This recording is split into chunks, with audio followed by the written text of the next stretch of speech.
नमस्कार, मैं हूं शरद द्विवेदी और हमारा आज का मुद्दा है दिग्गी का अटल अंदाज। दिग्विजय सिंह जी के लिए वो कहावत बड़ी मुफीद है कि आप मुझे पसंद करें या नापसंद करें, लेकिन आप मुझे नज़रअंदाज नहीं कर सकते। बिल्कुल ठीक बात है। बीजेपी उनके खिलाफ हमेशा मोर्चा खोल कर रखती है, लेकिन बारंबार बीजेपी के नेताओं के मुख से आलोचना ही सही, लेकिन नाम निकलता है दिग्विजय सिंह ऐसे, दिग्विजय सिंह वैसे, दिग्विजय सिंह ने ये कहा, दिग्विजय सिंह ने वो कहा। और दिग्विजय सिंह जब मध्य प्रदेश में होते हैं तो एक हलचल सी रहती है विद इन दी पार्टी भी। उनके बंगले पर भीड़ जो लगी रहती है वो ये बताती है कि वो ज़मीन से जुड़े नेता हैं, आज भी कार्यकर्ताओं के चहेते राजनेता हैं।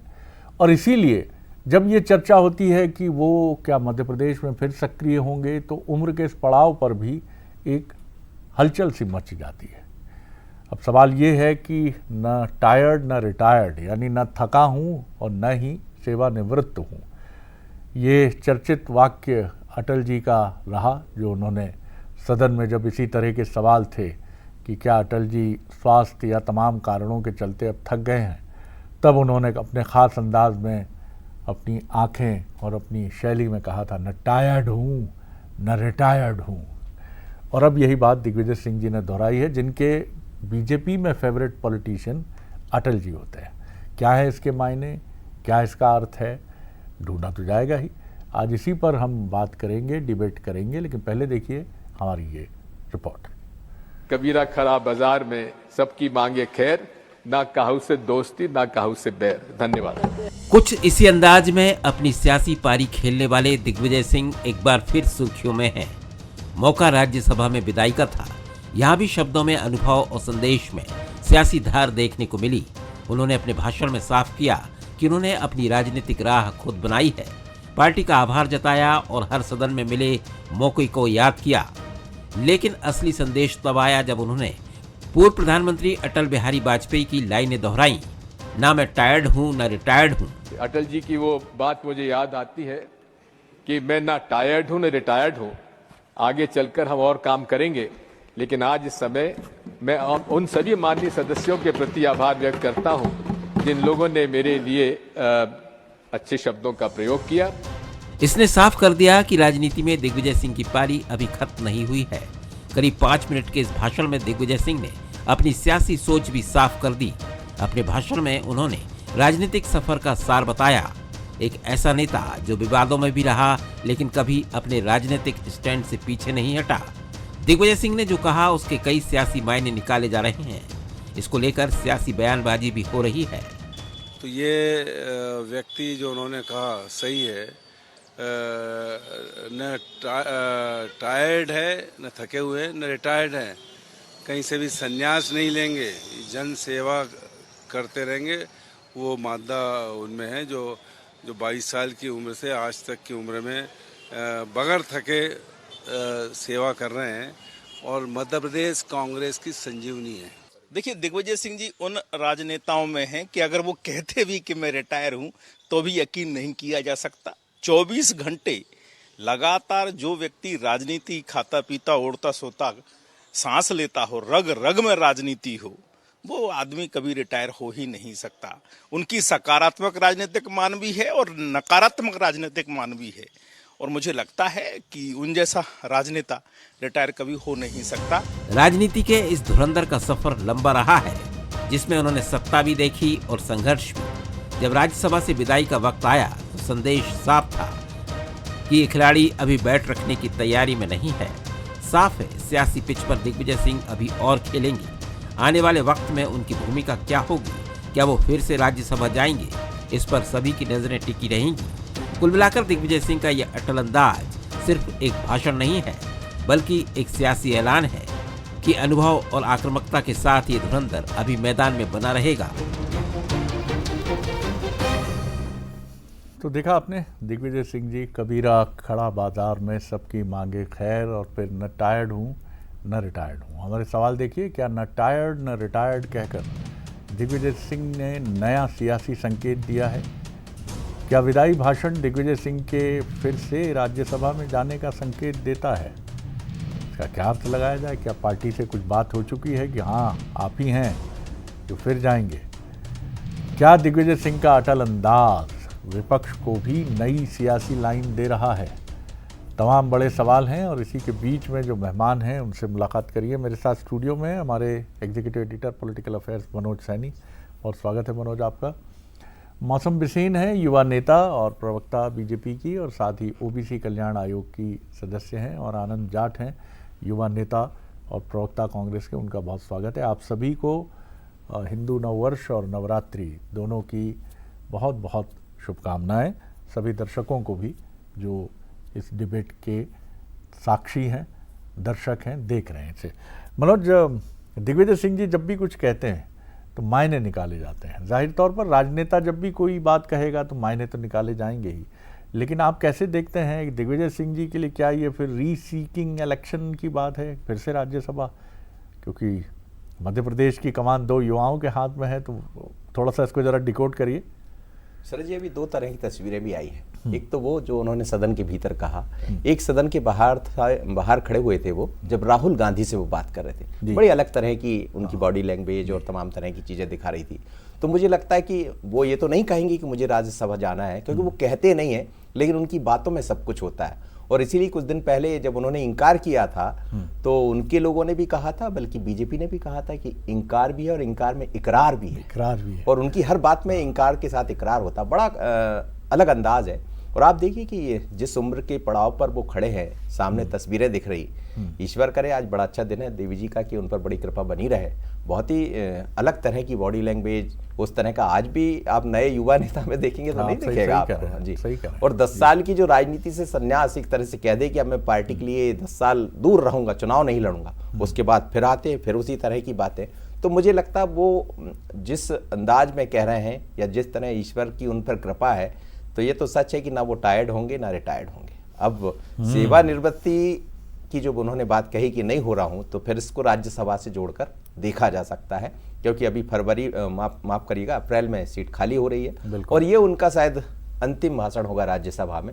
इसलिए मेरे पास ये जानकारी भी थी कि इस बार पूरी राज्यसभा की जितनी भी रहेगा समय, वो पूरे समय अपना वहाँ वक्त गुजारेंगे, और शायद उन्होंने गुजारा भी। तो उन्होंने बात ही बात में बहुत बड़ी बात कह दी है, और कांग्रेस को भी जरूरत होगी दिग्विजय सिंह की, यदि मध्य प्रदेश में वापसी करना है। बिल्कुल। और दिग्विजय सिंह, जैसा लालू जी कभी कहते थे कि वो आलू हैं, दिग्विजय सिंह जी मध्य प्रदेश की कांग्रेस की राजनीति के आलू हैं। उनके बिना कोई भी सब्जी का स्वाद नहीं हो सकता, ऐसा राजनीतिक समीक्षक मानते हैं। और आप देखिए बीजेपी से अभी रजनीश जी भी कह रहे थे, तो उन्होंने भी कहा धुरंधर, उन्होंने भी कहा कि बहुत मतलब वो कभी रिटायर्ड नहीं हो सकता, उन्होंने भी माना।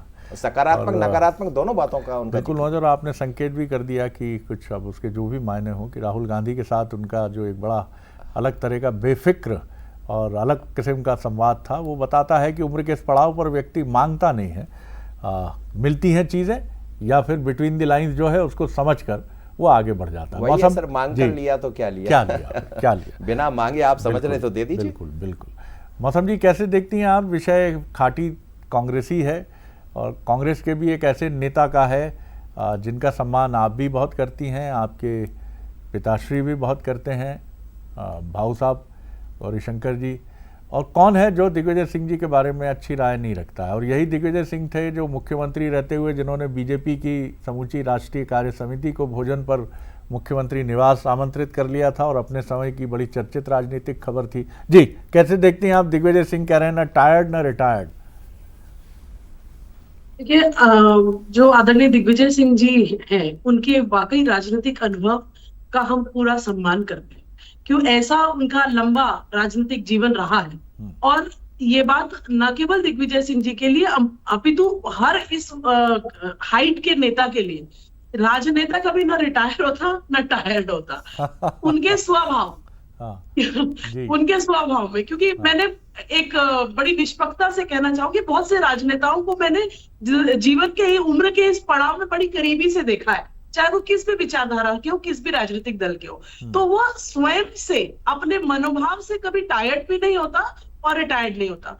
और श्रद्धेय अटल बिहारी वाजपेयी जी, जो ऐसे सर्वमान्य नेता जिन्होंने सदैव प्रेरक भाव से इस देश की जनता के लिए सेवा करके प्रेरणा दी, उनसे आज दिग्विजय सिंह जी स्वयं प्रेरित होकर उनके कथनों को, उनकी पंक्तियों को रिपीट कर रहे हैं। ये अपने आप में बहुत मायने रखती है। रहा सवाल उनके जो पब्लिक एक्सेप्टेंस बोलिए या पार्टी के अंदर की बात करें, तो मध्य प्रदेश की जनता ने तो उनको बहुत पहले ही रिटायर कर दिया था। चूंकि कांग्रेस और उनके जो अंदर की बातें हैं, अभी उन्हें राज्यसभा में मौका था, आगे क्या होगा क्या नहीं होगा ये तो आने वाला समय और उनका राजनीतिक दल तय करेगा। लेकिन मुझे लगता है अगर कोई नेता अनुभवी है और आज जिस मोड़ पर कांग्रेस खड़ी है, तो ऐसे अनुभवशील व्यक्ति जो वाकई धरातल पर अंतिम छोर तक कार्यरत हो, उनका लाभ और उनसे सीख कांग्रेस के वर्तमान नेतृत्व को लेनी चाहिए, उनके मार्गदर्शन को लेना चाहिए। तो मुझे लगता है आने वाला भविष्य शायद बेहतर होगा, और इतना ही मैं कहना चाहूंगी। बिल्कुल मौसम जी, लेकिन दिग्विजय सिंह जी के कद का आकलन आपकी टिप्पणियों से हो गया, जिसमें समालोचना का तत्व भी था, लेकिन मैं उसे समालोचना कहूँगा। जो आपने कहा कि रिटायर तो बहुत पहले प्रदेश की जनता ने कर दिया, और समालोचना का वो पक्ष आपका खारिज भी नहीं है, क्योंकि वो जो 2003 के बाद निकले मध्य प्रदेश की राजनीति से, खुद 10 वर्ष कोई पद न लेने की बात कह के, तो फिर मध्य प्रदेश की तरफ उन्होंने सहयोगात्मक रुख रखा, लेकिन किसी पद की लालसा उन्होंने नहीं रखी। और आपकी इस बात से भी हम सहमत हैं, जैसे एक फौजी अधिकारी या जवान रिटायर होने के बाद भी जहां अगर कहा कि देश पर कुछ चुनौती है तो उसका हाथ अपनी बंदूक पर जाता है, और 70 वर्ष 80 वर्ष का जवान भी कहता है लाओ बंदूक, अभी इन हड्डियों में बहुत दम है। ऐसे ही एक राजनेता 70-80 पार कर ले, लेकिन अगर भीड़ जुट जाए 15-25-100 लोगों की, कहता अरे अभी बहुत दम है इन हड्डियों में, बताओ क्या करना है। जी आनंद जी, दिग्विजय सिंह जी न टायर्ड हैं न रिटायर्ड हैं, लेकिन अब सवाल ये है कि वो जब टायर्ड नहीं है, रिटायर्ड नहीं है, तो मध्य प्रदेश में राहुल जी उनकी क्या भूमिका देखते हैं, और क्या वो आप जैसे युवा नेताओं को और आपके मार्गदर्शक युवा नेताओं को, यानी उमंग सिंगार जी और जीतू पटवारी जी को मार्गदर्शन देंगे, या दिल्ली फिर जाने की तैयारी, ये तो भविष्य बताएगा। क्या कहेंगे आप? जी सर्वप्रथम आप सभी को नववर्ष, चेती चांद, गुड़ी पड़वा पर्व की हार्दिक शुभकामनाएं। आपके दर्शकों को भी बहुत सारी शुभकामनाएं। शरद जी, दिग्विजय सिंह जी ने जो बात कही है वो बहुत महत्वपूर्ण है। ऐसी ही बात कभी अटल जी ने कही थी। और राजनेता का जो पूरा जीवन और दिनचर्या जो होती है वो काफी मुश्किल होती है। और जब किसी का वो स्वभाव बन जाता है, मतलब 40-45 साल का राजनीतिक जीवन, आप रात को 3 बजे अपने घर लौटे हैं और 4:30 बजे 1 घंटे 1.5 घंटे की नींद लेकर वापस अगले पड़ाव के लिए निकल चलते हैं। और ऐसा हम लोगों के जीवन में अक्सर होता है। तो 40 साल के राजनीतिक जीवन में दिग्विजय सिंह जी जब इतना मेहनत कर चुके हैं, इतने देश की सर्वोच्च संसद के दोनों सदनों के सदस्य रह चुके हैं, मध्य प्रदेश के 10 वर्ष मुख्यमंत्री रह चुके हैं, तो मैं समझता हूं कि ये जो चैलेंजेस राजनीति के हैं उन्होंने बखूबी निभाए हैं, और इसी के बाद उनकी छवि एक फाइटर नेता की बनी है। तो मैं समझता हूं कि राजनीति कोई नौकरी तो है नहीं, ये तो सेवा का भाव है, और इसमें व्यक्ति आ तो जाता है लेकिन कभी जा नहीं पाता है, क्योंकि बहुत सारी उम्मीदों का भार उसके कंधों पर हमेशा होता है। तो अगर राज्यसभा वो भविष्य में नहीं भी जाते हैं, क्योंकि दो टर्म्स उनके पूरे हो चुके हैं, तो अगर नहीं भी जाते हैं तो भी वो जनता के रहेंगे, कार्यकर्ताओं के रहेंगे। और कांग्रेस पार्टी में आप याद कीजिए 2018 के चुनाव के दौरान उन्होंने जो नर्मदा पदयात्रा की थी अपनी परिवार के साथ, उसके बाद उन्होंने संगत में पंगत के माध्यम से पार्टी को एक नई रचनात्मक भूमिका में लाकर खड़ा कर दिया था। तो आगे भी आप मेरे जैसे युवाओं के मार्गदर्शक के तौर पर उन्हें देख सकेंगे, मेरे जो नेता हैं उनके मार्गदर्शक के तौर पर भी देख सकते हैं। बिल्कुल ठीक कहा आपने। वाह, पंगत में संगत बड़ा ज़बरदस्त क्रिएटिव एक कार्यक्रम था, जिसकी स्मृति मीडिया और हम सबके मन में भी है। और आपने ये भी ठीक कहा कि राजनेता सबके समायोजन के साथ चलता है। मैंने अक्सर चुनावी सभाओं के दौरान चुनाव में देखा है कि हेलीकॉप्टर में, माफ़ कीजिएगा, कई बार, हालांकि सुरक्षा की दृष्टि से, लेकिन राजनेता मना नहीं कर पाता। जहाँ 4 लोगों के बैठने की जगह है, 3 और आ जाते हैं, और साथ वाले जो सब विधायक जी हैं या सांसद जी, कान में फुसफुसाते हैं, राधेपुर के सरपंच हैं, जरूरी हैं साहब, बैठा लें इन्हें हेलीकॉप्टर में। और मुख्यमंत्री उस समय ऐसा सिकोड़ के पैर बैठता है मीडिया में, हमारा कैमरामैन साथी भी बैठे, हम भी बैठे। शरद जी, आप कंफर्टेबल है ना? हाँ हाँ नहीं नहीं, अब ये सरपंच जी आ गए, शरद जी ये सरपंच जी हैं, ये शरद जी हैं, तब समझ में आता है कि भाई साहब ये आप सिर्फ एक राजनेता के साथ ही ये भाव देख सकते हैं। माफ़ कीजिएगा, हम लोग कई बार इरिटेट हो जाते हैं, लेकिन राजनेता जिसने 2 घंटे की नींद ली है मनोज, वो भी जीवन में कभी ये नहीं सोचता। बात सही है, राजनेताओं का दुर्भाग्य से ये योगदान काफ़ी कम सामने आता है। जी बहरहाल दिग्विजय सिंह जी पे फिर लौटते हैं, भूमिका क्या होगी उनकी, क्या लगता है आपको? राज्यसभा जाने का भी संकेत है क्या? क्योंकि मध्य प्रदेश वो लौटेंगे तो एक सवाल, माफ़ कीजिएगा, कांग्रेस के हलकों में भी पूछा जाता है कि यहाँ आ गए तो भैया फिर क्या? ऐसा तो नहीं, कई कुछ लोग कहते हैं कि जयवर्धन जी के लिए तो कहीं वो मामला सेट करने के लिए नहीं बढ़ेंगे, और दिग्विजय सिंह की फिटनेस जिसकी तरफ आपने इशारा किया, अभी तो ऐसा लगता है कि वो मैराथन के प्लेयर हैं। जी देखिए सर जी, दिग्विजय सिंह के लिए सोचना ही बहुत बड़ी बात है, मुझे लगता है खासकर कांग्रेस के लिए, कि करे क्या करें, क्या इनको रिटायर्ड करें। रिटायर्ड करते हैं तो सीधे नहीं बैठेंगे जी, सीधे इसलिए नहीं बैठेंगे कि मौसम जी बड़ी अच्छी बात कह रही थी कि रग रग में राजनीति है, रजनीश जी कह रहे थे, तो राजनीति का मतलब उनका दोनों तरह से, और वो इसलिए है कि वो एक्टिव है सर जी, शारीरिक रूप से भी, और आज भी लोगों की जुबां पर, लोगों के दिलों पर राज तो करते हैं। सबसे ज़्यादा भीड़ यदि किसी बंगले पर, जैसा आपने शुरुआत में कही, दिखती है तो वो दिग्विजय सिंह की। लेकिन आप देखिए कितना अच्छा बोलने का समय है कि वो अटल जी का जिक्र कर रहे हैं, और अटल जी कहते कुछ नहीं थे लेकिन अपनी बात में सब कुछ कह जाते थे। मैं कुंवारा नहीं, शादीशुदा नहीं हूँ तो कुंवारा भी नहीं हूँ, मतलब सब कुछ कह दिया। वैसे ही कुछ दिग्विजय सिंह है, अपनी बात में वो सब कुछ उन्होंने कह दिया कि मैं अभी रिटायर्ड नहीं हूँ, यदि आप चाहें तो मुझे फिर से राज्यसभा सदस्य बना सकते हैं। अब क्या करना, ये तो खैर राहुल गांधी बाकी लोगों को करना, लेकिन मध्य प्रदेश के लिए बड़ी चुनौती भरी राजनीति है कांग्रेस के लिए। मुझे लगता है दिग्विजय सिंह की उनको ज़रूरत होगी। अब वो उनको किस तरह इस्तेमाल करते हैं, जैसा आनंद जी कह रहे थे, हमेशा हमारे मार्गदर्शक रहेंगे, और मेरे पास तो जानकारी यही है कि मार्गदर्शक बन के ही वो काम करते रहेंगे। पर मार्गदर्शन लेना एक वो कि जब आप किसी पद पर ना हैं और फिर मार्गदर्शक बने रहें, और दूसरा राज्यसभा सदस्य के रूप में आप मार्गदर्शन देते रहें तो वो दिल्ली तक मार्गदर्शन होता है।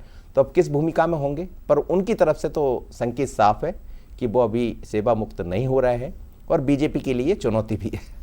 बिल्कुल, और क्रिकेट की तरह मनोज, कोच की जिम्मेदारी हमेशा, मतलब दिग्विजय सिंह जी मध्य प्रदेश कांग्रेस के गौतम गंभीर हो सकते हैं। और T20 वर्ल्ड कप चुनाव रूपी जो है, अगर वो दमखम के साथ आगे आए तो अच्छी लड़ाई लड़ें और दिखाया अपनी टीम को। जिसका जिक्र कर लेकिन रहे थे। टीम भी कोच को माने जी, और उधर से जो है मतलब BCCI कह लीजिए उसकी तरफ से भी पूरा समर्थन दिग्विजय सिंह जी को हो, कि राहुल गांधी की तरफ से कि भैया ये काम कर रहे हैं, इसको लेकर आगे बढ़िए। जी मौसम जी कैसे देखती हैं, मान लीजिए अगर वो कोच बनकर आ जाते हैं, जो भूमिका उन्होंने 2018 में कमलनाथ जी के नेतृत्व में हुए चुनाव में निभाई थी, पिछले चुनाव में भी थी, लेकिन पिछले से ज़्यादा प्रखर और अधिक प्रोएक्टिव भूमिका उनकी 2018 के चुनाव में थी। नतीजे जैसा पंगत में संगत, नर्मदा परिक्रमा वो उनकी निजी यात्रा थी, लेकिन कहने वाले कहने से चूकते नहीं कि नर्मदा पट्टी की विधानसभा सीटों का बड़ा अचूक विश्लेषण लेकर लौटे थे दिग्विजय सिंह जी। जी मौसम जी। देखिए 2018 के चुनाव को हम सब ने देखा, परिणाम आए, जीत तो काफी लंबे समय बाद कांग्रेस को मिली, लेकिन बाद में क्या हुआ, कहीं ना कहीं आपस की लड़ाई, वर्चस्व की लड़ाई, मान सम्मान, इन सब के कारण कांग्रेस को फिर से सरकार गंवाना पड़ा, उन्हीं के लोग उनको छोड़कर चले गए। और इसलिए क्या स्वीकारता होगी, क्योंकि जिस तरीके से कांग्रेस के नेता राहुल गांधी जी बयान देते हैं, जो घोड़े वाली संज्ञा जो बड़ी फेमस उनकी चल रही है कि बारात का घोड़ा, रेस का घोड़ा, लंबी लंगड़ा घोड़ा, तो वो उनकी नजरिए से किस कैटेगरी में है, तो वही वो इस बात को बेहतर डिसाइड कर पाएंगे और सोच पाएंगे। क्योंकि जो वर्तमान परिदृश्य दिखता है, कहीं ना कहीं जो कांग्रेस के इस उम्र के नेता हैं और भी, वो अपने आप को कहीं नेग्लेक्टेड फील करते, जो समझ में आता है मीडिया और अन्य चीजों के माध्यम से। तो आने वाले समय में क्या होगा ये तो समय बताएगा, लेकिन मैं पुनः इस बात को दोहराती हूँ कि उनके अनुभव का लाभ कांग्रेस लेगी तो मुझे लगता है बेहतर प्रदर्शन में जरूर कुछ उम्मीदें और राहें होती है। लेकिन जो वर्तमान स्थिति कांग्रेस की है उनमें समन्वय कैसा होगा, ये एक बहुत बड़ा प्रश्न चिन्ह है, जो कांग्रेस को पुनः आत्म मंथन और आत्म अवलोकन के लिए मार्ग दिखाती है। आनंद जी, यही $1 मिलियन क्वेश्चन है कि 2 चुनावों में तो वो अपने बड़े भाई राजनीति के मध्य प्रदेश की कमलनाथ जी के साथ सक्रिय रहे, और जाहिर है दोनों का कॉम्बिनेशन 40 साल पुराना है अब, लेकिन यहाँ नई टीम है। जीतू पटवारी जी आदर भाव से भरे रहेंगे, उमंग सिंगार जी, पहले तो कुछ दूरियां रही हैं पुराने कारणों से, लेकिन जब बंगले पर खुद ही पहुंच गए दिग्विजय सिंह तो खुद उमंग सिंगार जी हतप्रभ थे और हाथ पकड़कर जिस तरह बाहर तक छोड़ने आए, फिर तमाम चीज़ें, तो ये दिग्विजय सिंह स्टाइल है राजनीति का। तो समन्वय मध्य प्रदेश में बेहतर होगा और 2028 के लिए फिर दिग्विजय सिंह रहेंगे मध्य प्रदेश में कोच की भूमिका में। जी जी, दरअसल पहले उमंग सिंघार जी दिग्विजय सिंह जी के बंगले पर गए थे। हाँ जी, और उसी बातचीत में इन्होंने इनवाइट किया था तो दिग्विजय सिंह जी भी आए थे। तो प्रश्न ये नहीं है, मैं मौसम जी की बात पर जाना चाहूंगा। मौसम जी, एक कविता मैंने कहीं पढ़ी थी कि किसी को कुछ नहीं आता, सबका वक्त आता है, और जिसका वक्त आता है उसे फिर सब आता है। ये राजनीति में बहुत ज्यादा फिट होती है।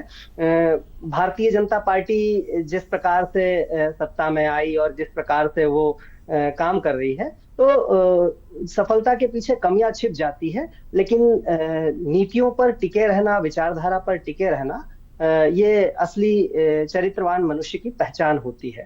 तो 40 साल से जिस सांप्रदायिक राजनीति से दिग्विजय सिंह जी लड़ रहे हैं, और अभी कांग्रेस पार्टी के अंदर चाहे नया नेतृत्व हो, पुराना नेतृत्व हो, हर व्यक्ति को अपनी भूमिकाएं पता है और बहुत मैच्योर लोग हैं, सीजन्ड लोग हैं, और बहुत अच्छे से एक समन्वय के साथ हम आगे आने वाले वक्त में राजनीति देखेंगे, क्योंकि संगठन के निर्माण का काम भी लगातार कांग्रेस पार्टी बहुत अच्छे तरीके से कर रही है। जब नेतृत्व परिवर्तन होता है, नया नेतृत्व आता है, भाई मैं गांव के दूर दराज के इलाकों में जब घूमता हूं तो शिवराज सिंह चौहान और मोहन यादव जी की भी तुलना होती है। इसी तरह जीतू पटवारी जी, उमंग सिंघार जी की तुलना दिग्विजय सिंह जी और कमलनाथ जी की जोड़ी से भी होती है। तो ये स्वाभाविक प्रक्रिया है, स्वीकार्यता बनने में समय लग सकता है, लेकिन निश्चित तौर पर कांग्रेस अच्छा करेगी।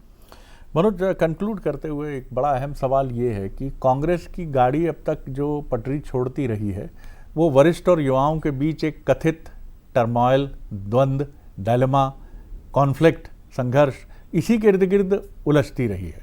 ज्योतिरादित्य सिंधिया, कमलनाथ जी, हालांकि दिग्विजय सिंह जी भी आते हैं पिक्चर में और वो अधिक आते हैं।